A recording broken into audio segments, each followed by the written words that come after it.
Okay. I hope my screen is visible.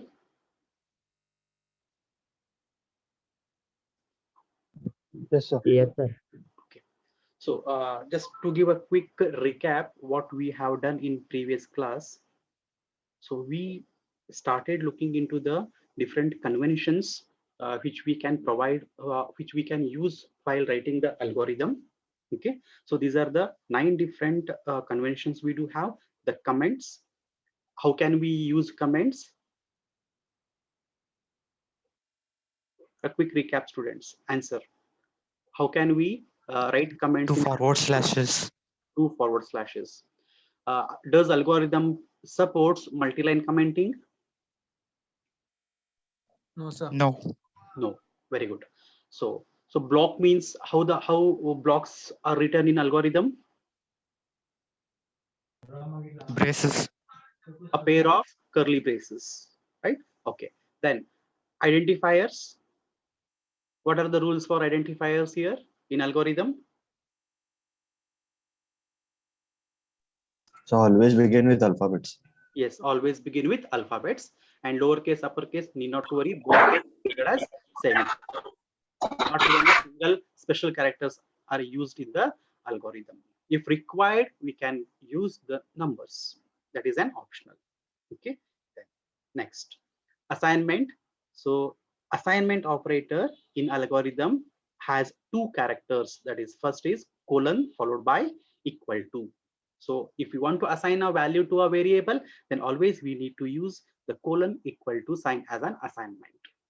Okay. The operators, we have different operators: arithmetic, all 5 operators; relational, all 6 relational operators. The change to note here is that the equality, right? The equality here is a single equals to sign, not a double equals to sign. Okay. And then logical operators, all the 3 logical operators we can use by just writing the words of those, the and, or, not, preferably in an uppercase. Okay. And algorithm also makes use of 2 different boolean values, that is true or false. If we write in a uppercase, that would be appreciable. Okay. Then we have studied the arrays. Arrays also can be used in an algorithm. So a pair of square brackets, if it is a single dimension, so write only one number within the brackets. If it is a 2-dimensional, then write 2 numbers within the single pair of brackets which are separated by a comma. Okay. And suppose if we need to use a 3-dimensional arrays, then also we will make use of a single pair of brackets itself, but 3 numbers we will write which are separated by a commas there.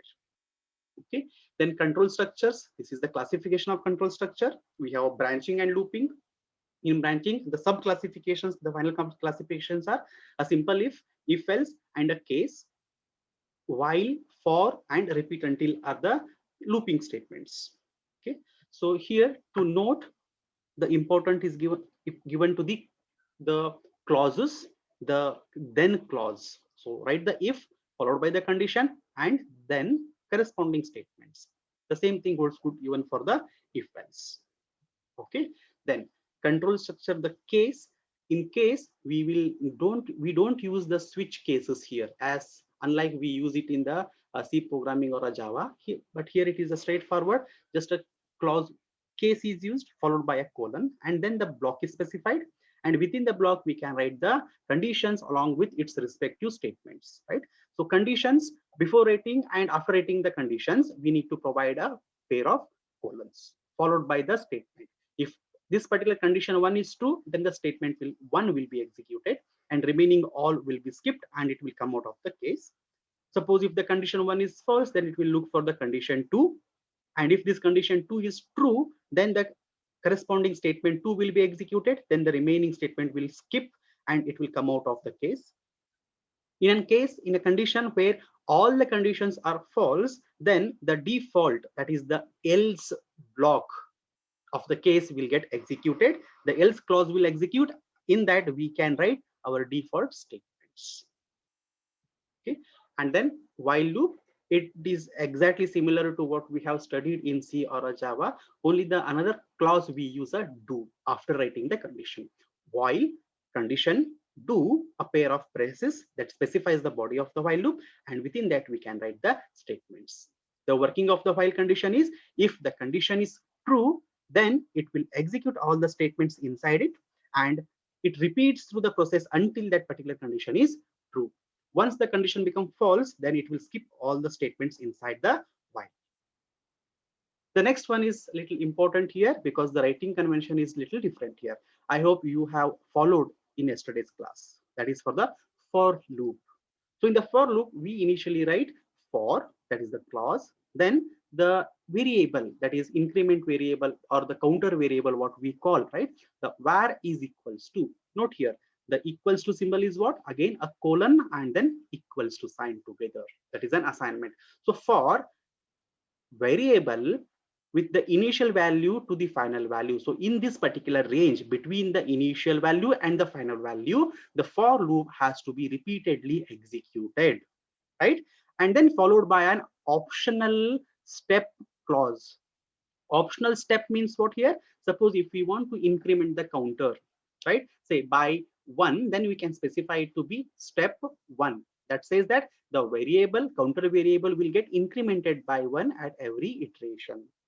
Okay, it is as optional, as I said. Optional in the sense, if we miss to write this one, that indicates that the increment is by 1, that is plus 1. Suppose if we want to do a plus 2 incrementation, that time mandatorily we need to write the step like step 2 followed by do. We will look into some examples in later sessions. Okay. Yes. So till here we have covered in previous classes. I hope I just revised the important stuffs here. If still you have any doubts, any queries, feel free to ask here right now.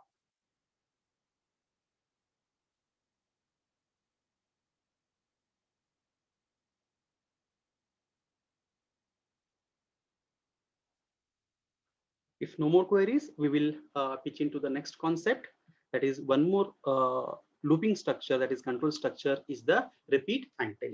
Pay attention, this is little different than what we have studied earlier. We have probably, I can say that we never used this type of control structures. Okay? So it is like repeat within a particular block, right? And then we have a until at the end of the block provided by a condition. By looking at this, what strikes to your mind? Do while loop. Do while loop. Okay. Now, can anyone tell me the working of do while loop?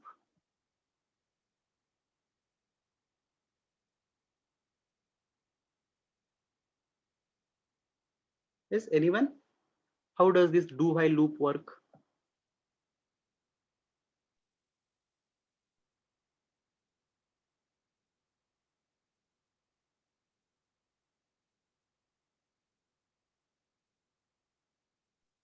So for the first time, no matter what the condition is, loop will be executed.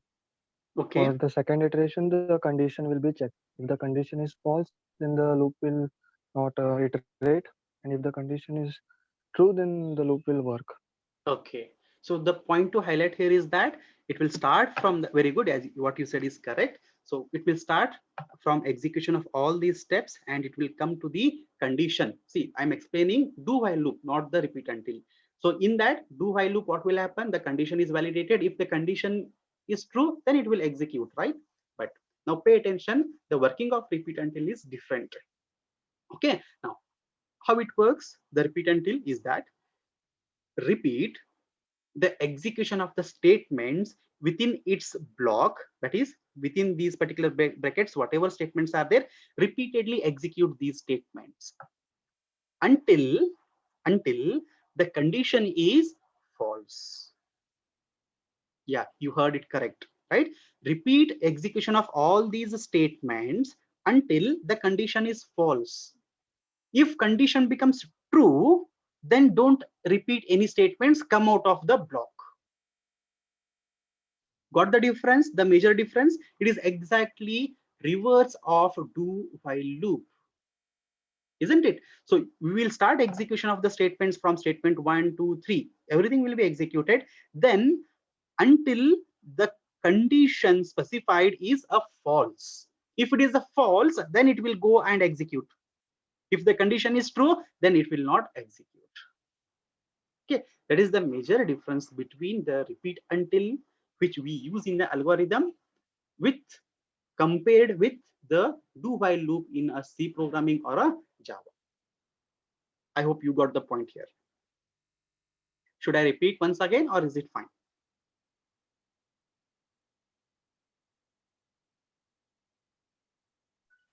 Once again. Once again. Okay. How about let's take some examples. Okay, 1 second. Let me take up some example.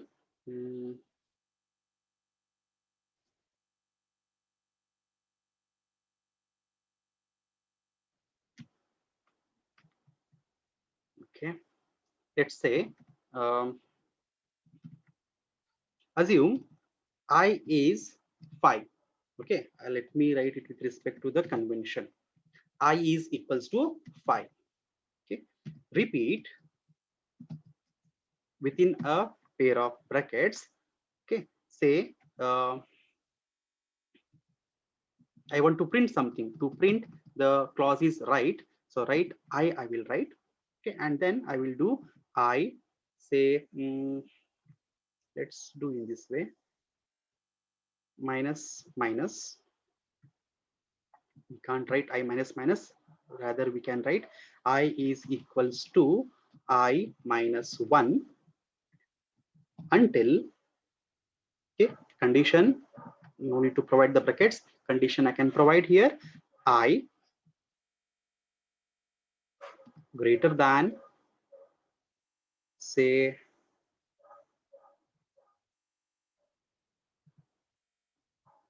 I say I is initially 5, I'm decrementing it.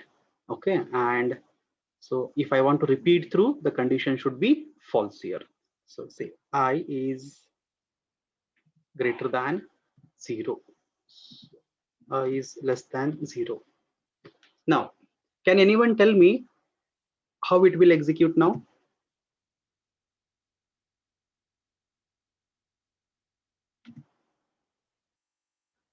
Can anyone give a try?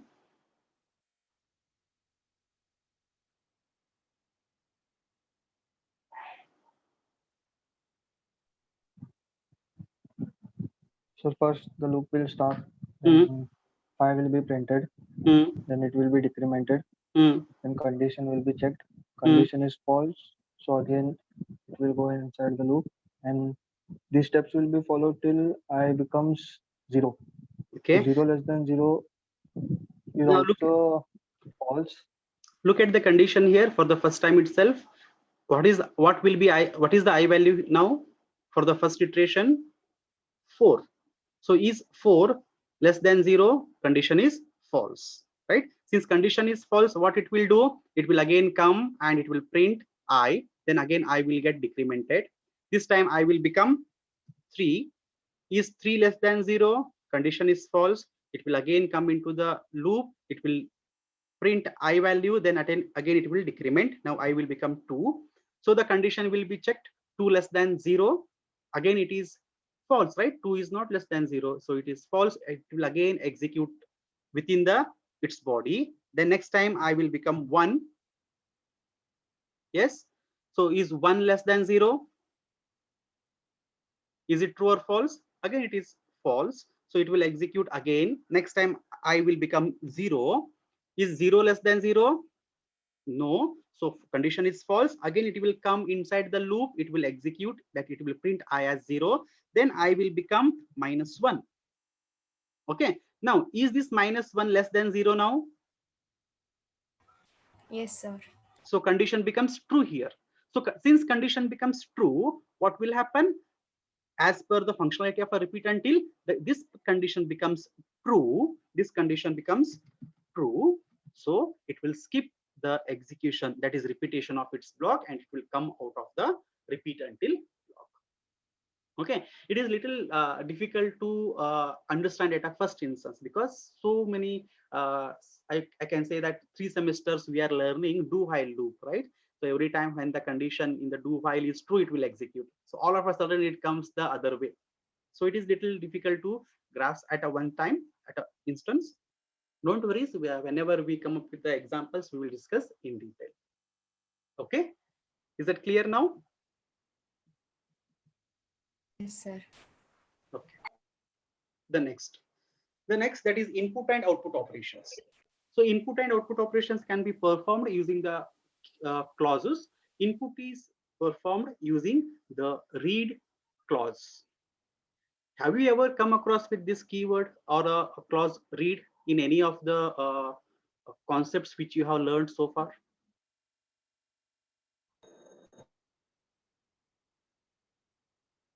It could be in any of the subjects.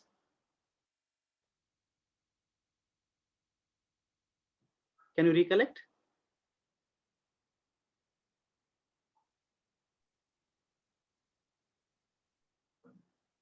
Last semester, didn't you study Unix? In Unix, how do we read the values? How do we take the inputs from the key user? By using the read clause, right?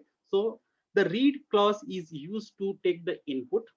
Okay, so if I write, suppose if I want to take some value for a particular variable, then I can write read that particular variable name that specifies that, okay, I'm going to take some values. Or we can directly, if the numbers we want to have without any variables like a constants and all, then directly we can write read 10, read 100, or read 3.142, and then assign it to the pi value. That also can be done, right?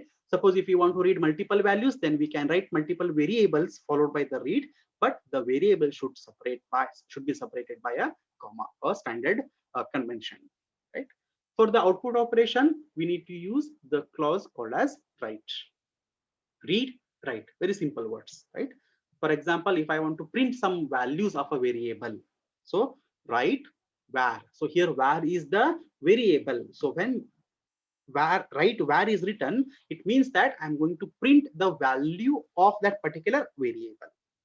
If multiple variables are there, again the same standard convention, write variable first one comma, then variable second one. We can write n number of variables in a single write statements. Okay, now how suppose if you want to print some strings, the constant string values like a welcome messages and all, then we can make use of write within a pair of double quotes. We can write our string content there. So write welcome, any type of a message we want to print. Say if we want to read some value, right? We usually write in Java or suppose in C programming, printf enter a number. So in here, the convention will be write within the double quotes, enter a number, followed by then read n will be followed. Okay, we will see when we start writing the algorithm, we will see how we need to make use of these statements. Okay, is that okay here? Input and output operations, the read and write clauses will be used to perform. The last one is the procedure. As I said in previous class, procedure is nothing but it is a function, you can say. In an object-oriented concepts, we can call it to be a methods.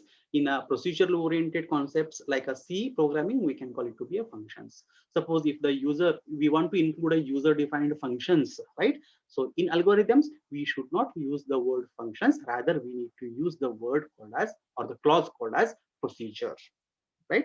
So the procedure, what it contains a group of statements, okay, and it has two things, a header and a body, right? If you think of a C programming or Java, the function header will be there and followed by its body. The same things holds good in the procedure as well. It will also have a header as well as the body. This is a common or a general form of writing a procedure. Notice here the clause algorithm is used here. Look at here, algorithm. That means, okay, this is an algorithm for a procedure which we write here as a procedure name. For example, if I want to write a user-defined procedure for factorial, finding the factorial of a number, then I can write algorithm factorial. Okay, and if this particular procedure takes any parameters, then we can provide within the parentheses the list of parameters. If it doesn't take, then we need not to write the brackets. We need to keep it. Unlike in C or a Java, we usually write a empty brackets, right? Here in the algorithm, we need not to write even empty brackets also. Just keep it simple, algorithm procedure name. then followed by a pair of braces, curly braces. Within that, we are going to write the statements of that particular procedure. If and only if the procedure takes the parameter, then only we need to write these parentheses, and inside that parenthesis we can specify the parameter list. Okay, and we no need to highlight any type of data while writing the procedures here, right? Not even for the return type and all. It is absolutely kept simple. Algorithm mandatorily we need to write as a clause, then followed by the name of the procedure. If this particular procedure takes any parameter, then write the parenthesis, and within that parenthesis specify the list of parameters, followed by a pair of curly braces. Within that, write the statements of that. Is it clear? I hope you are following the concepts so far what we are studying. At any time, if you think that you are not able to follow, please interrupt me, as and then we will discuss it at that stage itself. If you don't bring up any doubts here, I will assume that you are following all the concepts.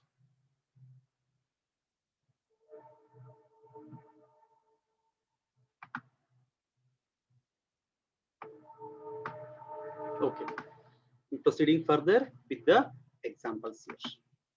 Okay, now as I have asked you to take a fair book, I hope you have taken the fair book and do according to what is written there. Leave some 9 to 10 pages, and these 9 to 10 pages calculation is as per the king size notebooks. Okay, around 9 to 10 pages you can leave in a king size book, and then write down the next exercises which I will be teaching you on in a fair book.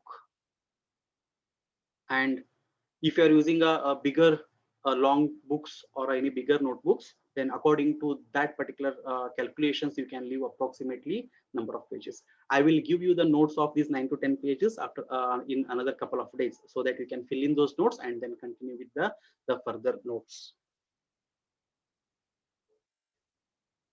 So shall we start with the exercises? Do you have fair book with you now? Please do answer. Please do put a message in the chat box whether Yes, you have sir. taken the fair book. I need a response from each and everyone whether you have taken the fair book or not in a chat box. Yes, Be sir. quick. I need a response in a chat box so that I can know who have taken the fair book and who not.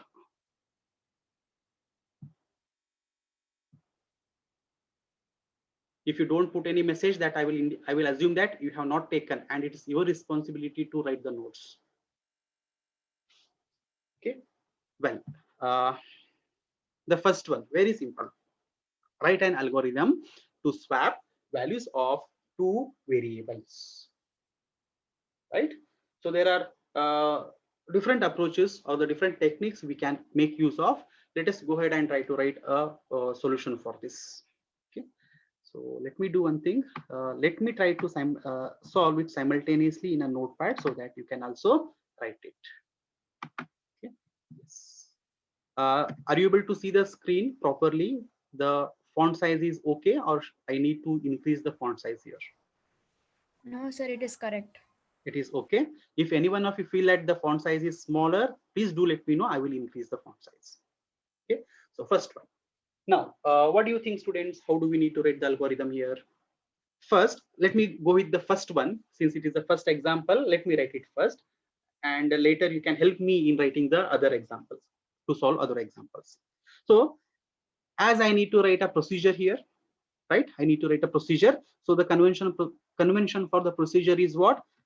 Clause algorithm. I need to write first, followed by the name of the algorithm, right? Since I'm talking about here a swapping of two values of a variable, then I will make use of a word that is the name of the procedure as swap. And here I think that I no need to pass any parameters. So I will not write anything after the word. Simply, I will just write a pair of brackets, that is curly braces, that indicates the body of this particular procedure, right? See, look at here. I have not written these empty braces. It should be kept nothing should be written over there. Okay, now here I need to swap, means I need to perform certain input operations. So we know that the convention, as per the conventions in the algorithm, input operations are carried away by writing a clause called as read. Okay, now I need two variables, so straight away I will write a comma b. So read a comma b is the thing here. So now how can we swap values of these two particular variables? Suppose when this particular algorithm is executed theoretically, that indicates that, right? Suppose if I enter a value as 10 and b value as 20, so this 10 is for a variable and 20 is for b variable. Now I want to swap the contents of 10 and 20. Now who can help me the logic for writing swapping of two variables? Be quick, students. C is equal to A.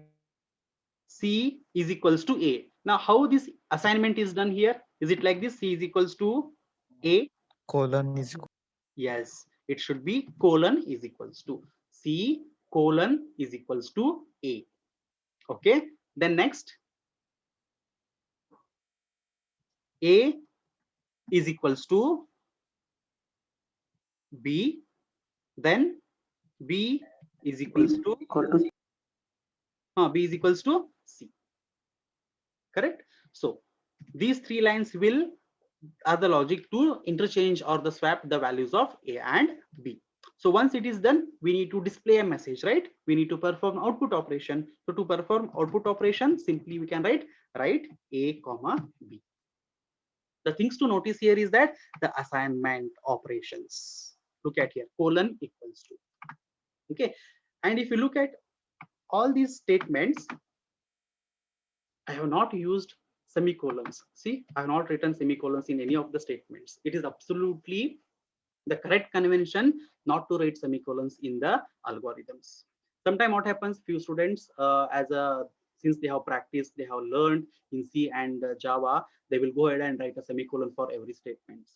Try to avoid writing semicolons in the algorithms.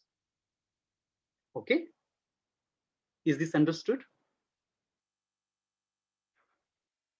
Yes, sir. Yes, sir. Yes. Now we also know, right, there is another method or another technique to swap our values of two variables. I hope you have written this particular solution. This is the solution for the first example, first exercise. Okay, now there is another solution, right, to swap the two variables without using the variable C, without using the temporary variable C. We can swap the values of two variables. What is that? Anyone know?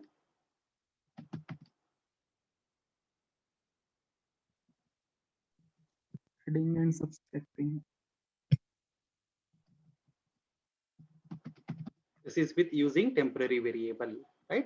So write down simultaneously. So without using temporary variable, how can we swap? It is pretty simple. Algorithm. Okay, then swap a pair of braces. Within that, we need to write the further steps here. Now, read A comma B. Then A is equals to A plus B. B equals to A minus B, and again A equals to A minus B. So these three lines will swap the values of the two variables without using the third variable or temporary variable. Then write down or print the values of A and B. You can try it out by taking certain examples. You can trace this particular algorithm. I hope you have studied these two methods in your first semester or probably in third semester. Okay, now are you following writing the algorithms, how we need to write? Yes, sir. Okay, so meantime, if you are not written the algorithms, do write it. I will give you a few minutes, write down the algorithms. Anyone who is not following, please raise your unmute yourself and ask questions. I will clarify your doubts.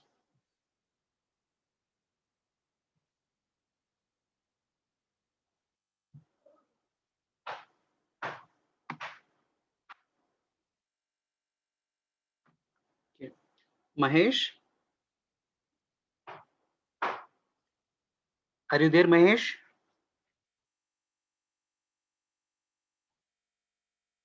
Unmute yourself, Mahesh.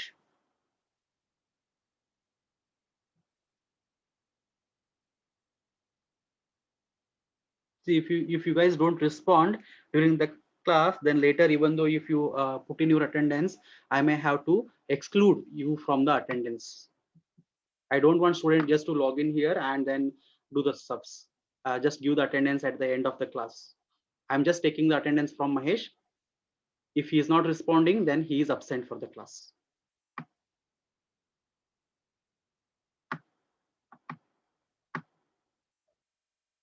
Omkar, Yes, sir. Omkar, Yes, sir. yeah. Now here, look into this particular algorithm. Why this colon equal to is written? Why not a single equals to sign? If single equals to, it will check for equals, sir.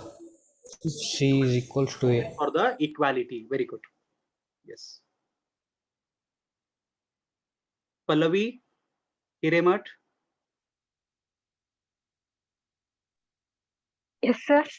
Now here in this particular line number 27, algorithm swap, we are not passing any parameters, but why we did not write the brackets here like this? Why we did not write the brackets? Why we kept it nothing?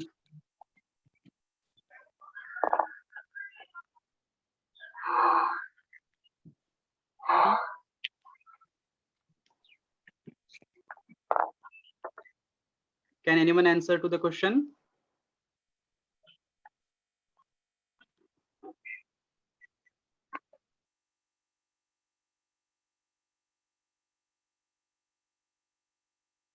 Because if any algorithm, any procedure, if it doesn't take any parameters, then we should not write empty parenthesis also.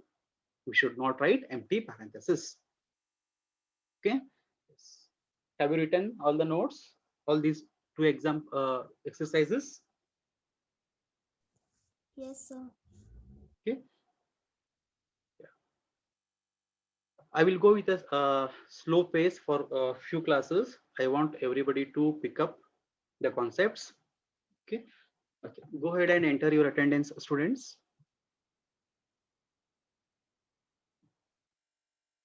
Enter your attendance.